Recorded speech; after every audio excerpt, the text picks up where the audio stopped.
injustice. دوسرا سوال ان صاحب کا یہ ہے کہ ایک حدیث میں ہے کہ ایک شخص حضور کے پاس آیا، حضرت صلی اللہ علیہ وسلم کے پاس، اور کہا کہ میں نے زنا کیے ہیں۔ حضور نے منہ پھیر لیا۔ پھر حضور صلی اللہ علیہ وسلم نے اس کا چہرہ نہ دیکھا۔ اس نے 3 مرتبہ کہا، حضور صلی اللہ علیہ وسلم نے 2 مرتبہ اگنور کیا اور تیسری مرتبہ اس کو سزا دی گئی۔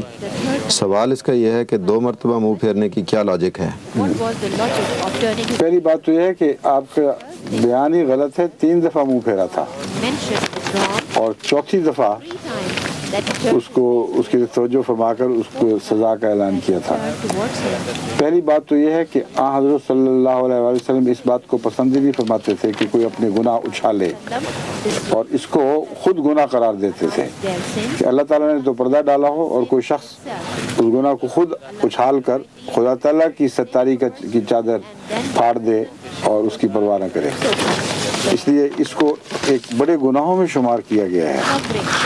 مگر یہاں تو غیر معمولی اس میں لاجک اور حکمت موجود ہے۔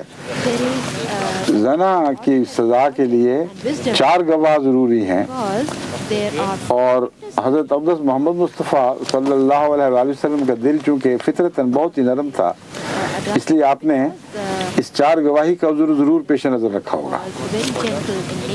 آپ کا دل نہیں چاہتا تھا کہ کوئی شخص خود اپنے خلاف گواہی دے، تو جب ایک دفعہ گواہی کی تو آپ نے منہ پھیر لیا اور اس کو عقل دینے کی کوشش کی کہ دیکھو اس طرح نہ کرو۔ وہ پھر بات نہیں آیا، پھر دوسری دفعہ پھر آپ نے اجتناب فرمایا، پھر تیسری دفعہ اعراض کیا، اور چوتھی دفعہ جب 4 گواہ مکمل ہو گئے تو پھر کوئی عذر نہ رہا، اور پھر آپ نے سزا جاری فرما دی۔